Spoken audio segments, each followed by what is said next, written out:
Yeah. All right. Perfect. 3, 2, 1. Guys, episode 4 of the Lolo Down podcast. What's going on? Every episode we get more and more energy up in here, you know? Episode 6 I'm gonna be dancing around the room before we even start the episode. How you doing, Jerry? Doing great. Better than ever. Coming out of the quarantine. How's everything in Massachusetts? Is it better? Reopening starting now. Is it So, the phase 1 thing where you have groups of 10 and stuff like that? yeah. And barbershops are reopened, so I can cut this mess up here. Oof, I And wish, bro. yeah, I we'll wish. figure it out. I mean, my hair is really bad. I need a haircut, so I feel thank like God everyone needs they're a haircut. I reopening. might just let my stuff grow. Like I got a hair, whatever this thing is called, the hairband in it. But I might just grow it out and see where it goes. Just let it fly. You know? No, I'm ready to get cut. I'm ready to Yeah. get a cut. Knowing me though, I'll probably tap out like 2 months in and be like, all right, let me get a cut. Um, okay. So we have an interesting loaded show today.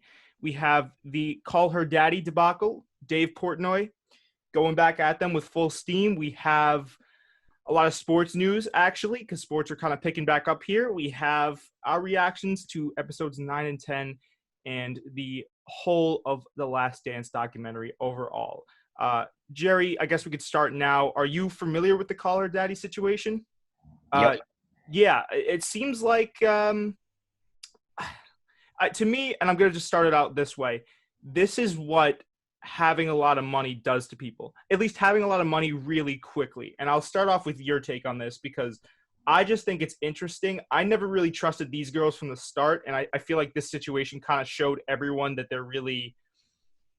they can't be trusted. They're kind of snaky, you know? Like, I just want to get your point or your take on it before we start anything else off. Well, yeah, but I mean, like, for those who don't know, like, it's a Oh, yeah, popular explain it. podcast. Like, it's one of the top podcasts in the world. Um, and it's with Barstool. Yeah. And they're not putting up podcasts anymore because there's contract issues with them and Barstool where they're trying to get out of their contract. Now, them two are also not getting along anymore, Right. apparently. Yeah. There's So, infighting now. an HBO exec has something to do with it as well, and now one of them might come back without the other. I don't know. It's a messy situation, but to me, I mean, you know, this is all their fault. I mean, if you hear some of the offers that they were being offered, like they had the 500,000. opportunity to own their own IP, which And still make money.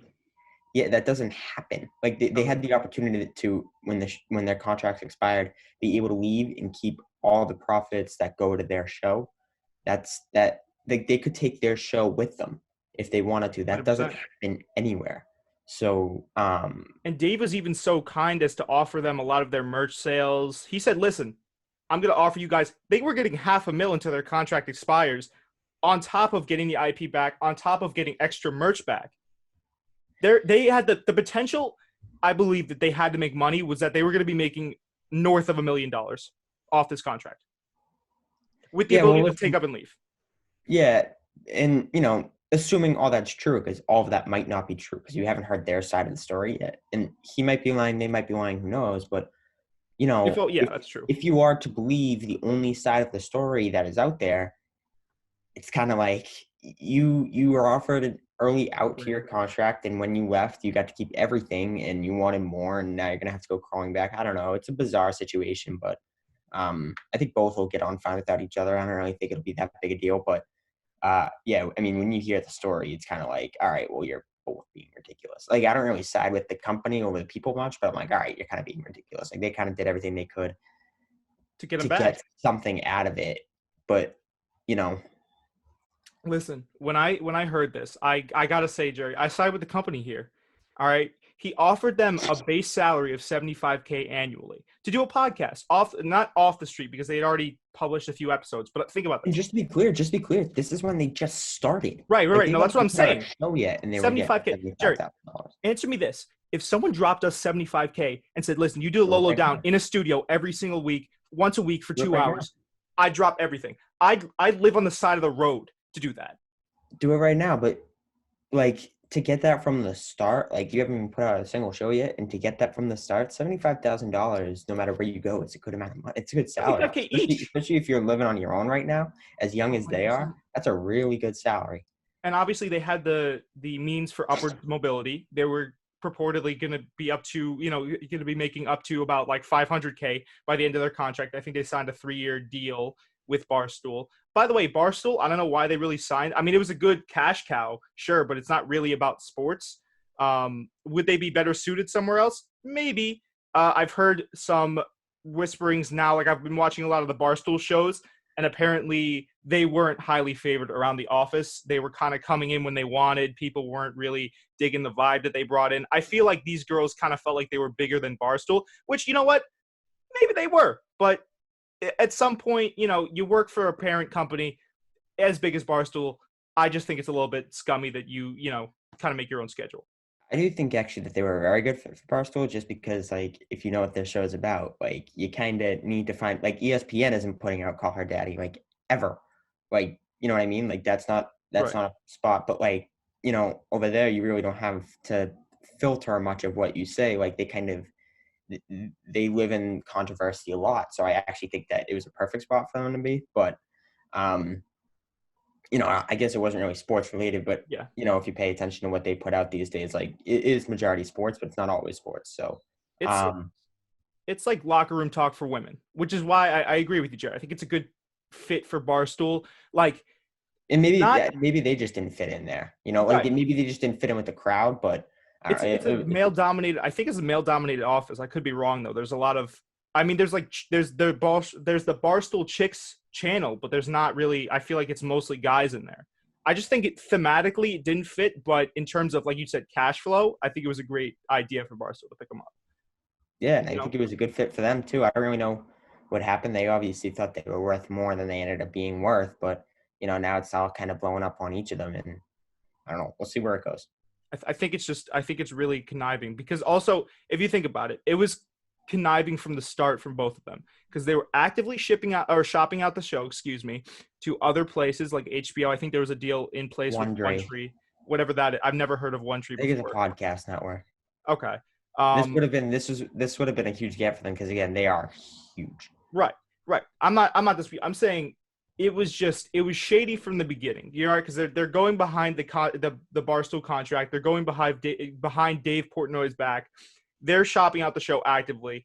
Then one of them, and I'm sure that this Peter Nelson guy, the ghost from the ghost butler from every haunted mansion, contacted them earlier on and was probably meddling with this far beyond what we thought that, like he probably had to reach far beyond what we thought. He was probably a part of the equation way earlier than we thought.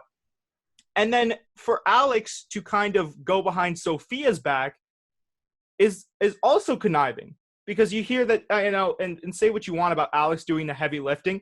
Jerry, like I do the editing for this podcast, but I would never like go behind your back and say, listen, I want 75% and Jerry's getting 50.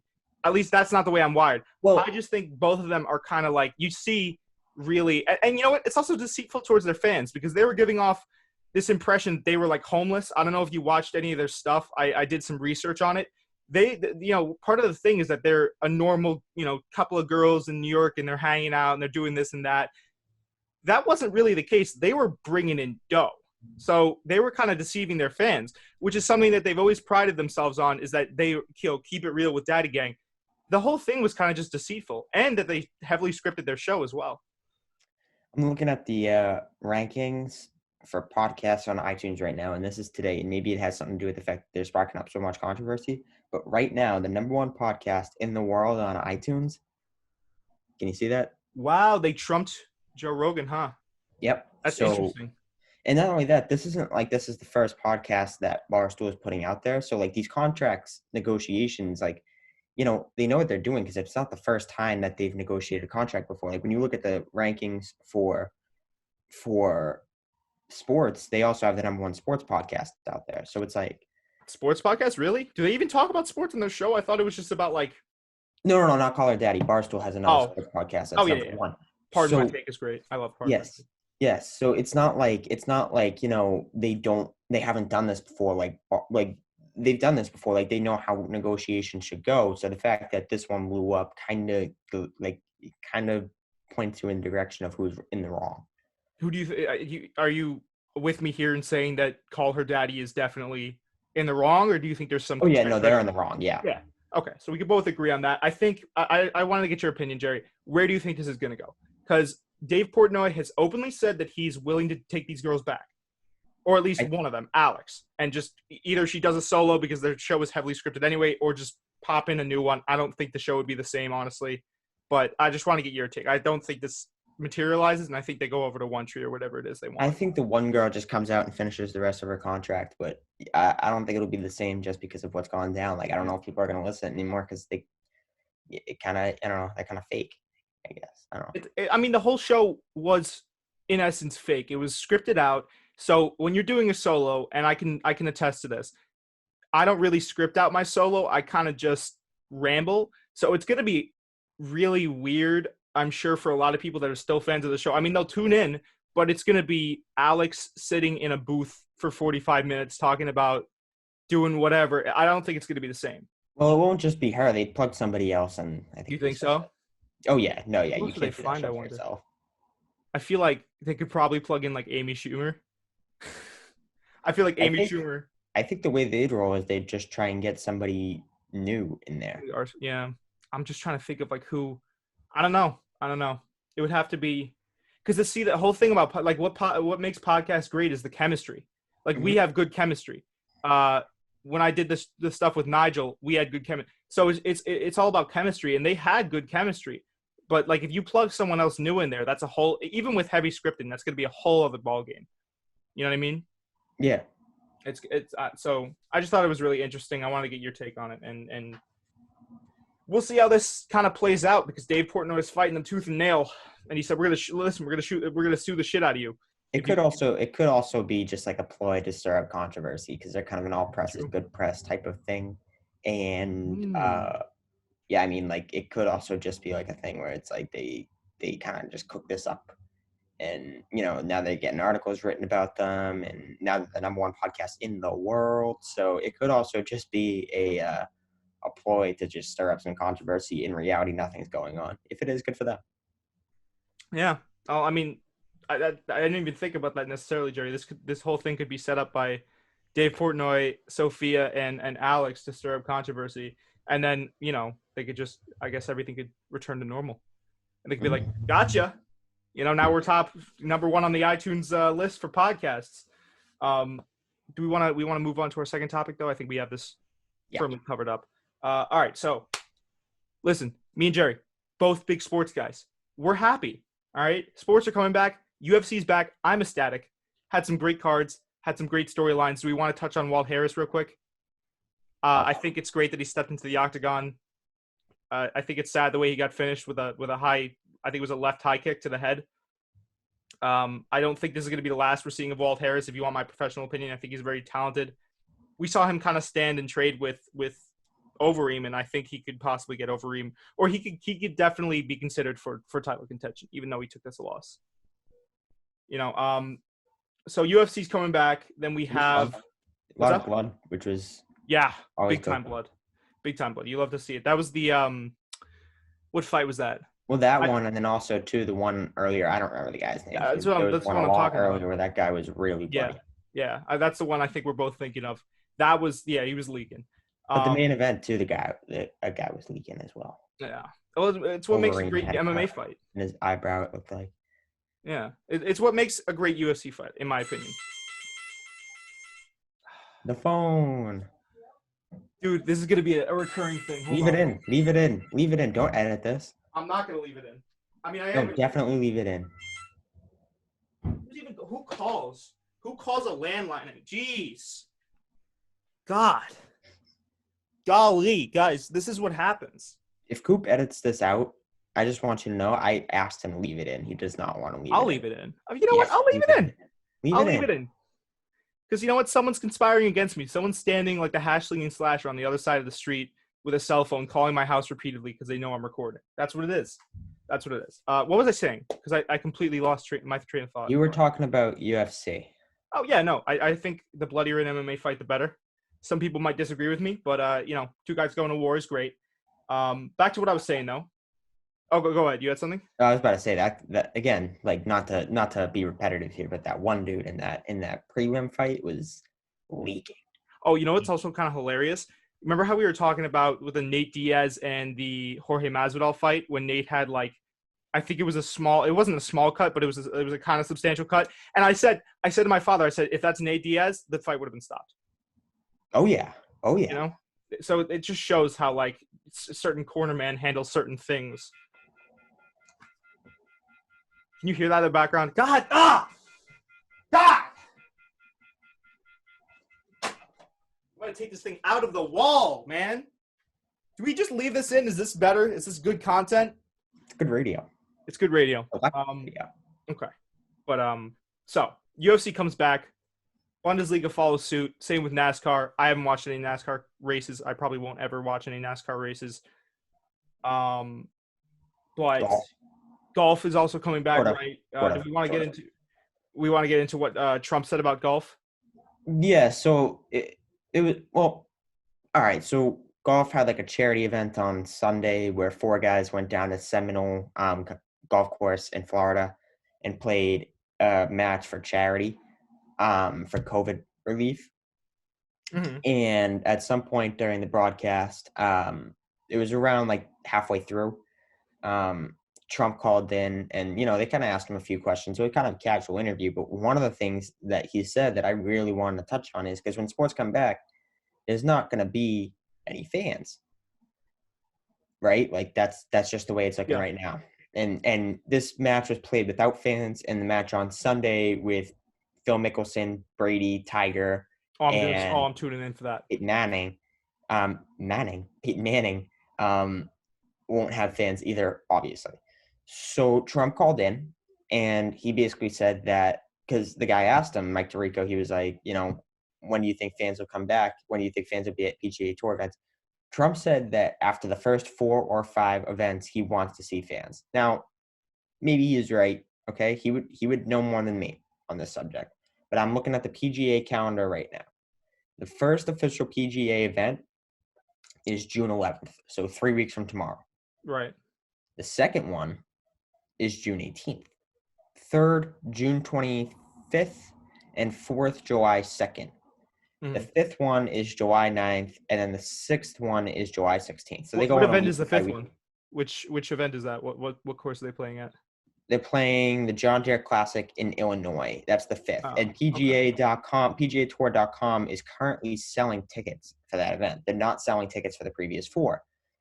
My thing is, do you think, that's about a month and a half from now, so we'll just say like what, 6 or 7 weeks? 6 or 7 weeks from now, will fans, and I'm assuming if fans are going to be allowed at PGA Tour events, they'd be allowed everywhere else, right? So are fans going to be allowed? Yeah, they're pretty packed together on the sidelines. I'm sure you've seen, Jerry, those PGA events are like shoulder to shoulder. Do you think fans, because baseball is thinking about starting July 4th, I'm assuming hockey and basketball would have similar starting dates. Do you think fans will be allowed at these types of things by July 9th? Listen, here's the thing, right? And I was thinking about this while I was doing notes for the podcast yesterday. Golf is one of those sports that I believe, if obviously it was different when everything got canceled earlier on in this quarantine. Right now, I know sports organizations are starting to test more heavily, right? Because they can, and everything's kind of starting to die down. Golf is one of those sports where if you can test the players pretty regularly, I think you could have a sport like golf, even if you are in quarantine, because obviously everyone's so far away from each other. I don't want to pull the trigger on fans just yet. If they want to come back on the 5th event, like you said, that's 6 or 7 weeks away. I don't necessarily have a problem with that, but up until then, you have to be so careful. You have to be just very, very diligent in the way you test, just make sure everyone's safe. We have to see what the situation with Corona is going to be like 6 or 7 weeks down the road. Excuse me. That's my take on it. Golf is always one of those sports where you're not really hearing much crowd noise anyway. If you can't have fans in, it doesn't matter. You could still probably continue on the golf course. That's always been my thing, is that golf isn't really a sport that needs to stay shut down forever, because it's a sport where you naturally, I guess, like, stay far apart anyways. Like, you're never really shoulder to shoulder with the guy you're playing with. So like, Right. even like you're still allowed to golf in all 50 states. Before they even opened up, like, all 50 states had golf open. Mm. So it's not necessarily an issue of the players for me. It's just more like, I don't know if realistically 7-8 weeks from now they're going to be in a spot where they're letting thousands of people back in. Maybe they're right, and maybe he's right. Okay, again, like, if you had to choose which one knows more about what's going on with the coronavirus, it would probably be the president. But Yeah. at the same time, I just don't know if in 7 or 8 weeks people are going to be at the point where We could just we are kind of be comfortable letting people back into events. And maybe I'm wrong, because there's a lot of people that just want the country to reopen right now, and there's a lot of people that want us to remain like this until November. So, we'll see where it goes. By the end of the summer, I could definitely see people getting back into games. But right yeah, now, or what would that be, about midway through the summer? I don't know for sure. somewhere around there. I just think that honestly, I know he said that the fans wouldn't have any masks either. And listen, if you want to, that's like a shooting for the stars type of move there. Not like in the sense that we have to wait to see how things are going in 6 to 7, 7 to 8 weeks. If everything's fine by then, which I don't know necessarily if it would be, I don't know if it wouldn't be. It seems like, taking into consideration, I think we can both agree right now, the trajectory is positive, right? Like we're slowly starting to see things get back to normal. 7 to 8 weeks, with like a sport like golf, maybe you don't let in as many fans as Trump is purportedly saying. Maybe you let people in with masks. I think it's a great way for the PGA Tour to actually profit, because if you want to let less people in due to social distancing, you could raise ticket prices a little bit and have people bid for it. So that could be a great market idea for the PGA Tour. I just think like I said, it's a case sensitive. It should be on a case sensitive basis. In my uneducated opinion, if you're letting people back in, it is going to be without masks, because masks help, but they're not perfect. You know what I mean? Like, Yeah. they don't really know. So my thing would be, like, if you're letting people in, we're fully back to normal. And you wouldn't need. I think if we're at the point where if you still need to wear a mask in public, you can't have people uh going to these events, because the masks, they help, but we still don't really know if they really truly, you know, fully stop the spread. So I mean, like, Right. again, they help, but I don't know for sure I mean, like, if people are going to be at games, like in the fall or the winter, next spring, whenever people are allowed back into games, they won't be wearing masks, because if you're still at a point where you need to be wearing a mask, like putting 30,000 people together, or like 10,000 people at a golf tournament, or 30,000 people at a baseball game together, I don't know if you can do that if you're still at the point where you need to wear a mask. Yeah, I think it's yeah. There's some cadence to that point. I just think also that goes back to the whole argument where I've heard a lot of people say, "What's the difference if people are wearing masks? If it doesn't really make a difference." I just think it could be an extra precautionary measure. But like you said, if we're getting to that point where we're gonna have people pouring into PGA events, to sporting events, if that's a feasible option, I don't think, like you said, that they're really going to need masks at that point. But listen, it's all up in the air right now. I think it's certainly. I think this really shows, and I just want to touch on this real quick. Sports are really leading the way here. You know, like if you think about it, what's the spearhead of starting everything back up? It's probably sports, Yeah. and then maybe larger businesses, but Well, still. yeah. Well, I would say, I don't know, because I mean, a lot of places are opening up now. I'm saying, but who, like before that, what were talks? It Well, was I think sports kind sports of. are just another thing that comes back. Like, there's some places where, I know New York said that they'd be fine without fans, but there are some places out there that Want to have aren't fans. necessarily willing to start sports right now. I mean, Yeah, California just canceled the fall semester for a bunch of its state schools. So that's true. I don't know. I guess to me though, it seems like, well, I'm trying to go back in my mind. I'm trying to think of talks. Well, Trump's always been pro like opening back up the economy, and whether it whether or not sports is in that equation is kind of just maybe it's more of a it's like more like you said maybe a side venture. But still, though, I think sports is. I'm just glad they're back, man. I'm glad we can see it. I'm glad that.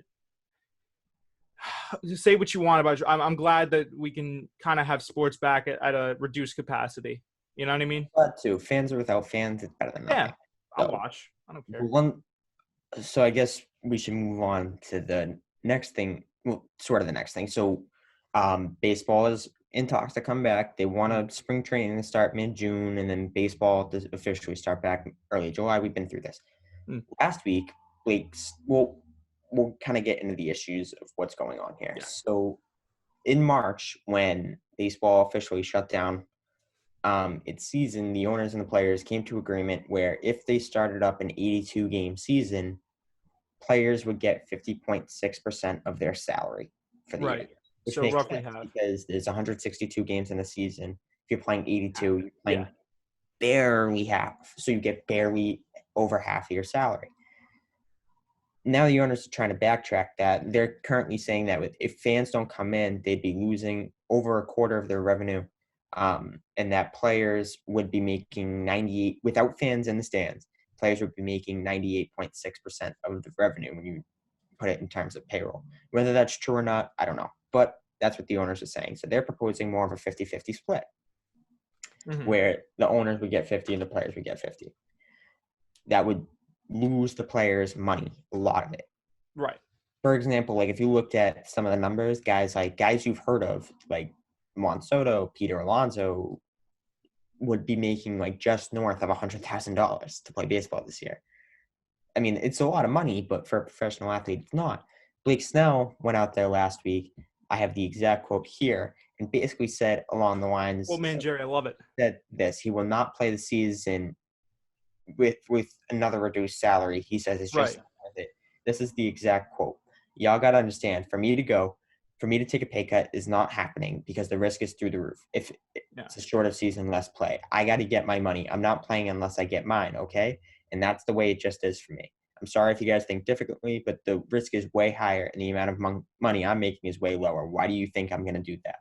Now, I'm is he sure you have wrong? so much to say on this, Jerry. I'm gonna let you. I'm gonna let you rock.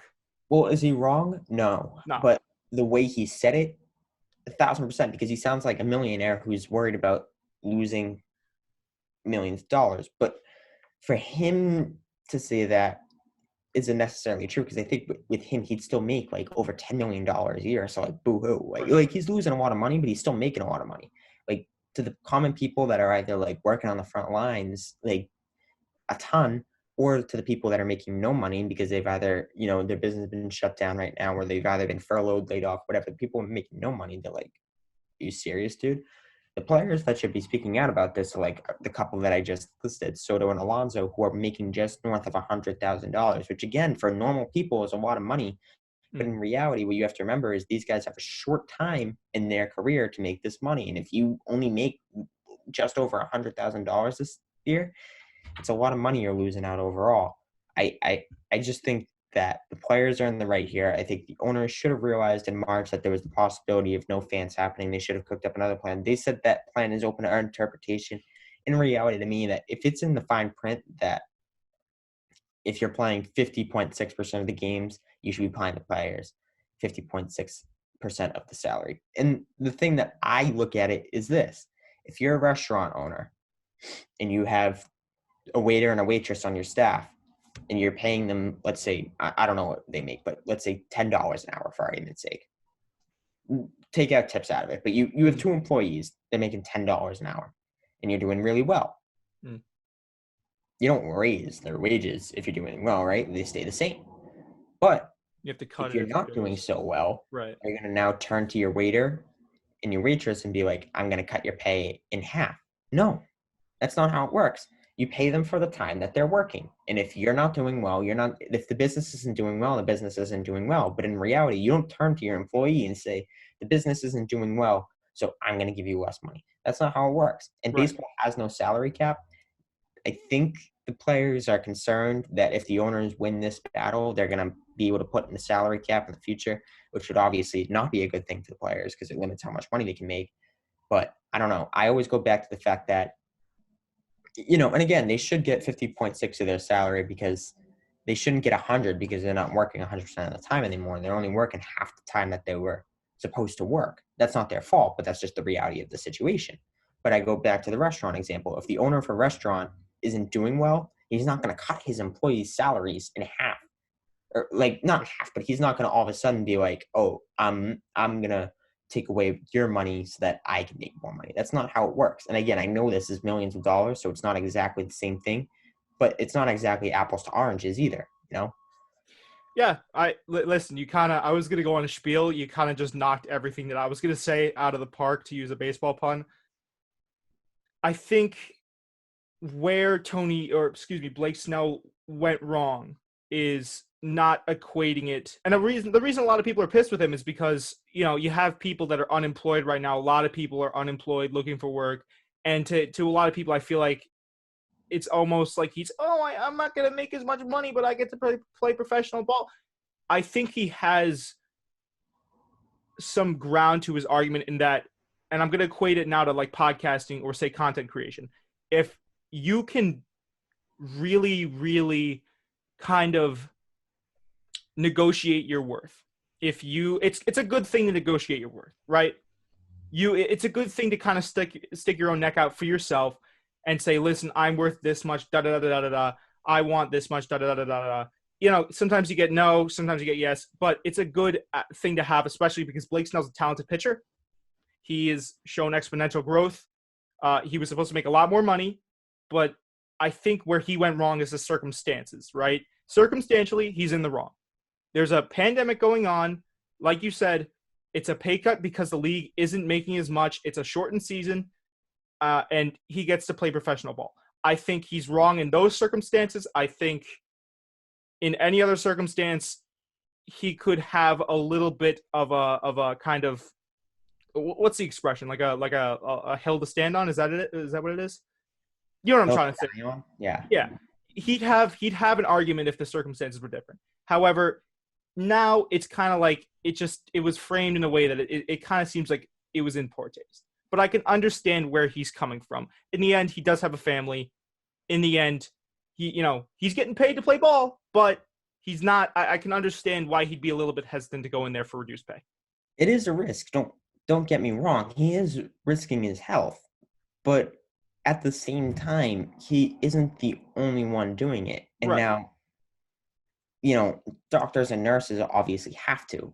Do baseball players have to? Probably not. But when it just comes in poor taste because it's like you're making more money playing baseball still than the majority of Right. doctors and nurses that are actually saving lives. Yeah.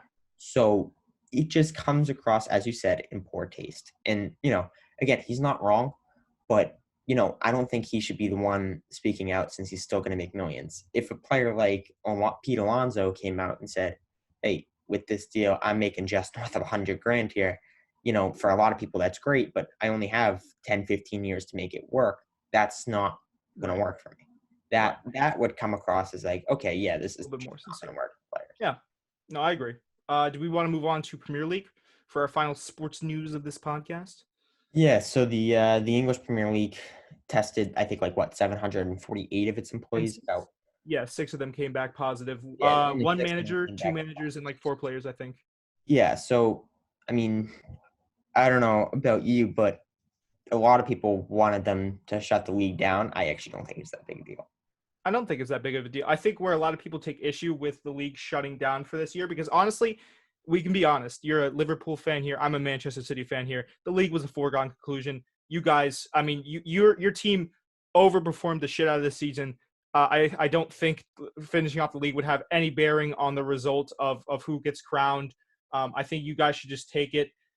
I think where a lot of people take issue with it, though, is that when it comes to kind of like Europa League contention, because I have it here, Sheffield United would leapfrog Wolverhampton into 6th, and Arsenal would overtake Tottenham into 8th.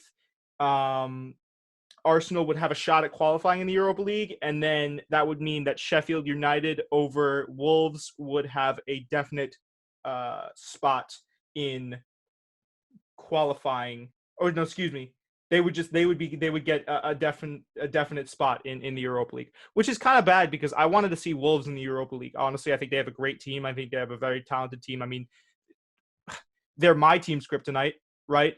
They seem to lay the smackdown on Man City every time they come and they play us. So I think they're a great talented team. Besides that, I don't really mind shutting down the league. I think it's better for safety. Obviously, Troy Deeney, the captain from Watford, I believe, came out and said he's not really playing if even with careful testing. And it's true, they would test the players every other week if play were to resume. I know training in small groups began yesterday afternoon, so they'd be careful with it. Either way, would I like to see Premier League come back? Sure. If they bin the season, I wouldn't really care. I think in talking about me being kind of selfish here as a Man City fan, I think this year has been nothing to write home about. I'm happy to just end it early. I know you're probably happy to end it early being a Liverpool fan for a different reason than me, though. I just think that, I'm being selfish. It wouldn't have that much bearing on my team. Yeah, that's just me. This is the reality of the situation. It doesn't just apply to soccer or sports, but really life in general. And this isn't political opinion. This is just fact right there. The vaccine for this virus is not coming for a while, right? Right. It's not coming this summer. It might not even come this winter. This winter is kind of wishful thinking. Like vaccines take a while Yeah. to get here. So the reality of the situation is we're going to have to eventually figure out a way to just deal with the fact that this is around, right? I mean, like, staying inside right now wasn't to like necessarily get rid of this. It was to limit it so that the hospitals could keep up, right? To Mhm. flatten the curve. It was so that the healthcare system didn't get overwhelmed. And we did a good job of that. But eventually we are going to have to, and again, this is just the way it is. Um, unless you're willing to keep everything shut down until January or February, it's just not going to happen. So eventually we are going to have to live with the fact that this thing is around. Now, right now, do the soccer players have to? No. As we learn more about this, coronavirus, then we're going to figure out better ways to do it. But in reality, the reality of the situation is, if if soccer isn't going to come back every time somebody tests positive, it's not going to come back for like a A year. while. Oh, so Right. you're saying Like like where do you move the goalpost essentially? How much exactly. is too much? Okay. Exactly. Like how much is too much? Like only 6 people of 748 tested positive. Like whether they're the only 6 people to have gotten it over the last 2 months, I don't know for sure. But 6 out of 748, that's like not even 1%. Right. So yeah, exactly. Where do you draw the line? Like where, like, because One of them's eventually, an assistant manager. They're not even playing.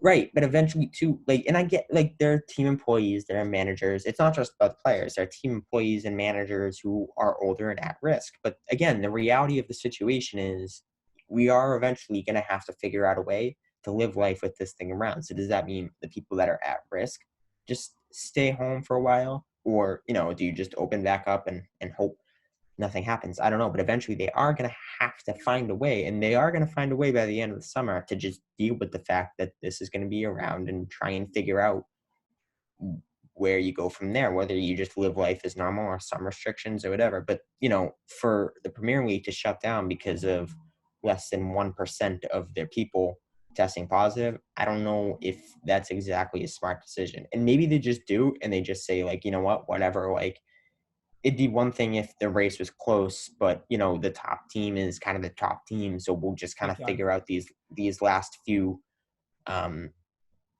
these last few standings rewards. But like, It's really only two standings that are making a difference. It's Arsenal over Tottenham and then Sheffield over Wolves. right, and maybe you just have only those two teams just play it out. Who knows? But my I don't know. I mean, eventually it doesn't have to happen right now, but eventually you are going to have to figure out a way to live life with this thing around. And This you know might be dumb for me asking, but what's I don't understand what's so bad about just freezing the table as it is. Because like you said, like we both said, it's a foregone conclusion.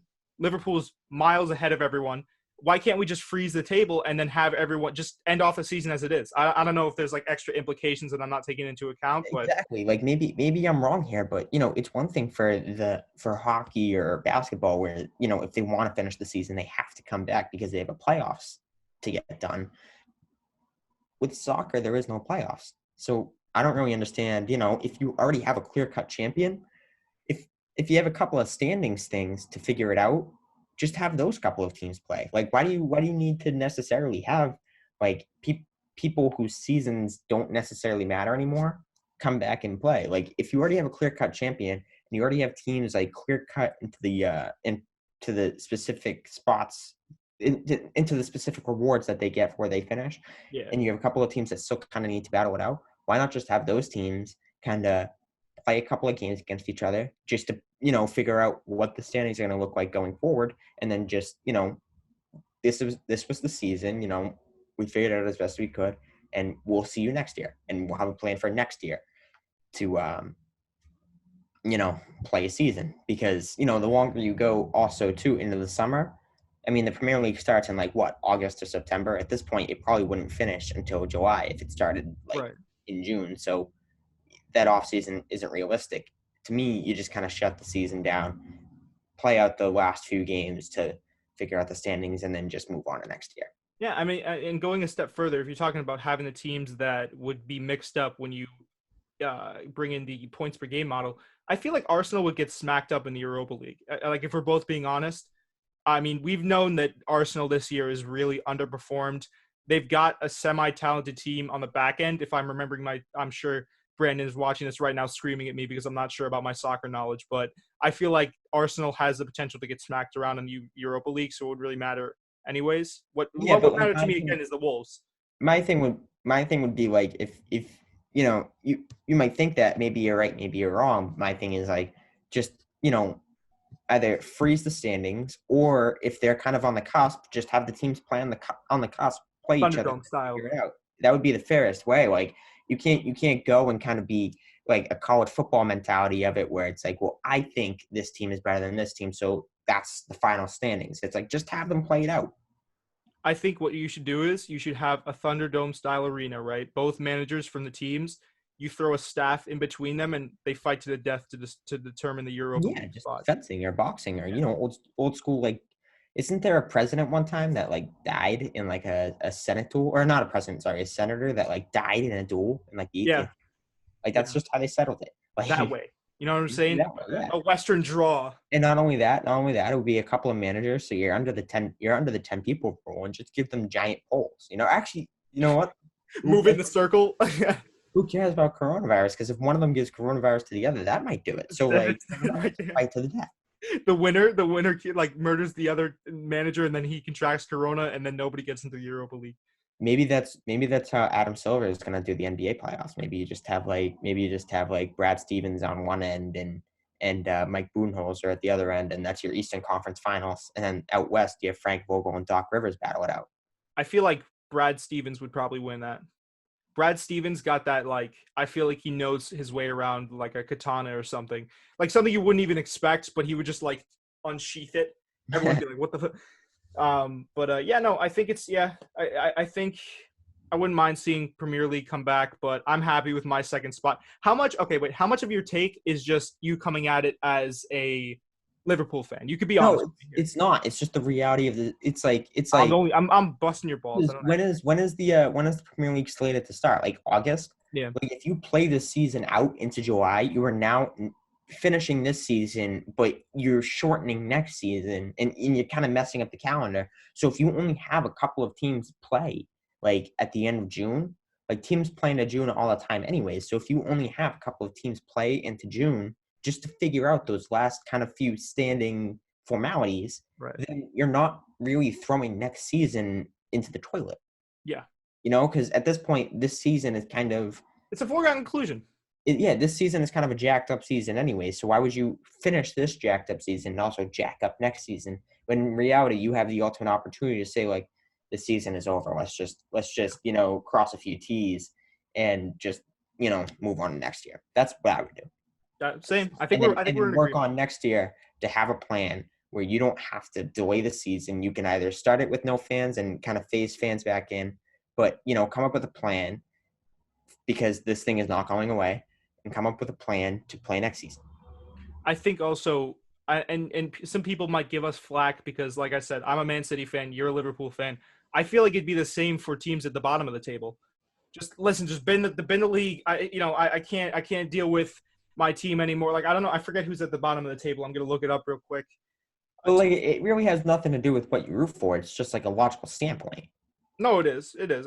I'm playing the I'm preemptively defending us from anyone that wants to call us bandwagon fans is what I'm doing here. You know what I mean? Hmm. All right. Last topic for the episode. Last topic. Fittingly, the last dance for the last topic. The last 2 episodes. Gerry, I cried. I'm not gonna lie. I cried. I did. I cried when Steve Kerr hit the game winner after they went into his dad dying again. Had no idea that Steve Kerr's dad died. Yeah. Um, so I cried at that. I cried at the end. I don't know why I cried. I just kind of did. It was man tears, but I thought that I still think that 5 and 6 were the best 2 episodes of the series. But I think this was a strong candidate for second. I think it did a great job of kind of giving a sense of finality to the series. Because this series for me, and I'll get your take on this in a second, this series for me was a journey in the same way that it was, I'm sure, for Jordan. That's one of the great things about this documentary for me is that it felt like a journey. And that wasn't just because it was spaced out over 2 months, I believe. Like this was proper or yeah. It was like 5 weeks. 5 weeks, something like that. 2 months. 5 weeks. It felt like a journey anyways. I thought it was great. I thought it was really interesting that the flu game turned out to be a potentially a food poisoning game. And the fact that he still dropped 38 points. I wanted to get your opinion. Does LeBron play that game? Because I feel like he doesn't. No, LeBron left the finals game because he had a cramp. Like, Yeah, I don't think LeBron played. And also that went a little bit further for me on the kind of teetering towards the MJ GOAT. I was already on the MJ GOAT train, but like for me, that was like, yeah, I don't know if LeBron would have played that game. I think MJ is that kind of solidifies that a little bit further for me. I think this documentary overall kind of increased the gap for everyone. Like, I was always on the Michael Jordan side, but like, and now I'm like, oh yeah, no, he's way better. Like, I always thought it was like kind of close, but like MJ still. But now it's like, yeah, it's not. Now it's like blow Like out of after the watching water. this documentary, it's not even close for me. I think so. I think there's some valid points on both sides. Like I saw someone on Instagram talking about how LeBron had to do more in the playoffs. I don't even necessarily know if that has a lot of cadence. I think it's close when you talk about what these guys had to go through in the playoffs. Because Jordan faced some tough teams in the playoffs, but a lot of people were bringing up how LeBron had to go up against the Spurs, the Golden State Warriors, all that stuff. Having to carry that Cleveland team. I don't know. There might be some cadence there, but still, I think this, like you said, it kind of blew LeBron out of the water in terms of GOAT combo. Well, yes, but to that point, like, yeah, he had to go up against the Spurs and the Warriors, but hey, counterpoint, when he went up against the Spurs, the first time, yeah, he was kind of by himself when he was in Cleveland with the Spurs. But the second time he went up against the Spurs, yeah, he beat them once and then he lost to them. And let's not pretend that he kind of carried them there. He had 2 Hall of Famers at his side, 3 Hall of Famers. I mean, Ray Allen was at the end of his career, but Ray Allen also, they don't win the finals the year before without Ray Allen. So, you kind of throw Ray Allen into that grouping. And then, by the way, you had Dwayne Wade and Chris Bosh, and you went 2-2. So, enough with the sob stories that you had to carry this and that. And then the second time around in Cleveland, you had Kyrie, you had Kevin Love. You only won once. And, now you're in LA and you have Anthony Davis. There's no excuses for LeBron. I don't care. And not only that, he went to the finals 8 straight years. He had a couple of All-Stars at his side in Kyrie Irving and Kevin Love. And, and again, Kevin Love didn't necessarily work out in Cleveland. I don't know whose fault that is, but all I'm going to say is that before he went up and played with LeBron, he was a damn good player. So, however it worked out in Cleveland, it worked out in Cleveland. But the bottom line is he had some good players at his side, and he only won once in Cleveland, and he played a terrible East. Like, Jordan went up against, like, Hall of Famers like Reggie Miller and Patrick Ewing out East. Let's not pretend that he Much had, more like, physical league as well. right. Let's not pretend that he had the clear path to the finals that everybody thought he was. And he, like, tore through the East from every single year in Cleveland. I think the longest series he had was the East Finals against that Celtics team that had no Kyrie and Hayward. They took him to 7, and then a couple of years before that, Toronto took him to 6. Those were like the toughest series he had out East. So I'm not gonna give LeBron anything here. He won 3. He had just as difficult, if not more, easy path than Jordan did. So I'm not gonna give LeBron anything. Another big point of contention I've seen in the media is that LeBron can't will a team to win like Jordan can, which I think is correct, but I wanted to stick my neck out for LeBron here. I think LeBron has that same gene that Jordan has, where he can kind of take over and win you games. But where the difference is for me is LeBron doesn't have it, the switch isn't as powerful. I don't think LeBron has quite the same amount of kind of like that killer attitude where I was like, all right, if I want to win a game, just don't, everyone get the hell out of my way. I'm scoring that. Like Kobe had that. I think it comes down to if LeBron had had the mindset of Kobe and Kobe had had the skill set of LeBron, we could shake up the GOAT conversation. That's my hot take for the episode. I don't know what you think about that, but I think the hey, difference listen. between LeBron and Jordan is that LeBron, like, is kind of a it's all about me mentality, whereas Jordan is more of a it's all about winning mentality. Mm, So I think that's the difference. And, they kind of rubbed the wrong way against both. Like, let's not, like, after watching this documentary, it's clear that Jordan constantly rubbed his teammates the wrong way. But I think, when LeBron rubs his teammates the wrong way, it's for a different reason. It's because LeBron can tend to be a little bit selfish and kind of make it all about him, whereas Jordan, it was more about winning.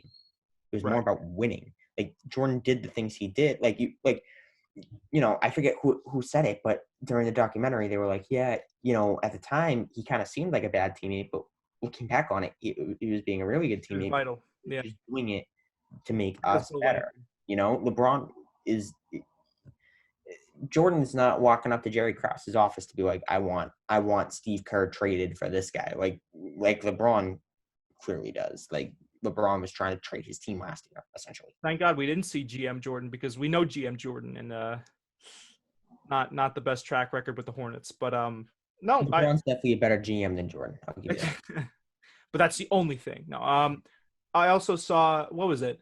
A lot of people were drawing like micro comparisons. How LeBron was the better passer, LeBron was the better playmaker, which I agree with. But when it comes to like scoring the ball, I'd probably give the edge to Jordan. When it comes to mentality, I'd give the edge to Jordan. And when it comes to just where it comes to me is kind of like a crossroads and a 50-50 is an asset to a team. Because when you have Jordan, I'm sure you have, if you need someone to shoot the final shot, I got to give that to Jordan. But if you have, in terms of utility, if you have a guy that you want to spread the floor and pass the ball and just have a really high IQ for the game, I'd give that to LeBron. So I was interested to see what you thought, and maybe if you could break down some micro points of contention between the two. I would actually rather go this way. I think if you're gonna, and maybe this is me being biased because of where I'm from, but if you were to draw two player comparisons for Jordan, players that he's similar to, I mean, the first one that I would put out is Larry Bird because Hmm. if you like something similar to the every time Jordan shot a game-winning shot, every player was like, "That's in, like we're done," and it was like if he missed, you were shocked. Players were like that with Larry Bird too, where if he shot a game-winning The shot, you spot just up God. assumed it would go in. Like watch the 30 for 30. I think it was a 30 for 30. It was an ESPN doc either way, but it was like a three-part series on the Celtics Lakers rivalry. And the one that they feature in the 80s, it was like Bird shot a game-winning shot and he missed. But when it was in the air, like they put Magic Johnson and James Worthy being like, "God damn it, he did it to us again." Yeah. It's like the same way, and the trash talking too, like Yeah. what Jordan will do where he like close his eyes and shoot the free throw. Like Larry Bird would do some things where it'd be like an out of bounds play with like 3 seconds left, and he'd say to the player like, he'd be on the block, he'd be like, "I'm gonna go out to the wing, get a pick, go to the corner, and hit a three, and there's nothing you can do about it." And then he'd do that exact thing, or he'd be like he scored like 60 points with his left hand one time because he saves his right hand for Yeah. late. I remember that in the Like doc. that's the similar things. And then also too, the other player compare like the other night, it was Kerr who said like you had to earn MJ's trust in the offense. Like he's not going to give you the ball if he Yeah. doesn't trust you. That's just the way it is. That's kind of a Tom Brady thing too. That's kind of the issues that we saw with Brady and the Patriots last year, right? Where it's like Yeah. if you earn Brady's trust, you're all set. But if you don't, you're just not going to be involved. Well, also, I think you have to take into account, though. I mean, the quarterback position is different than Jordan. I understand that the quarterback, you have the ball, you can just you choose who you pass to. I think that's a lovely, actually, comparison that you just made. In terms of also like legacy, I think Brady and Jordan are, you could I think they're in the same conversation for sure, obviously. But I think it's also important to remember, Jerry, that like when you're a quarterback, having trust in your receivers is so paramount. And I'm sure you know this because you're a big football guy. I think it's different when Jordan doesn't pass someone the ball and he takes it himself. Whereas with Brady, the way offense is obviously run in the NFL is different than the NBA. You have to earn his trust, but he's always passing the ball anyways. So it's kind of like different in that regard, but I could see where you're drawing Yeah, comparisons for sure. it's all about trust. Like you got to work your way in. All right.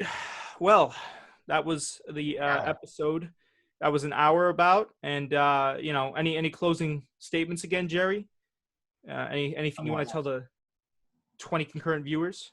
I want sports back. Yeah, I think we all want sports back. I think everyone watching this and us hosting this wants our sports back. Listen, you guys can rate, subscribe on iTunes, follow on Spotify. Please support what we do because we put a lot of time into this. Subscribe on Like it on YouTube. YouTube. What's up? Are Yeah, we going on YouTube or no? yeah. This will be going on YouTube. Yeah.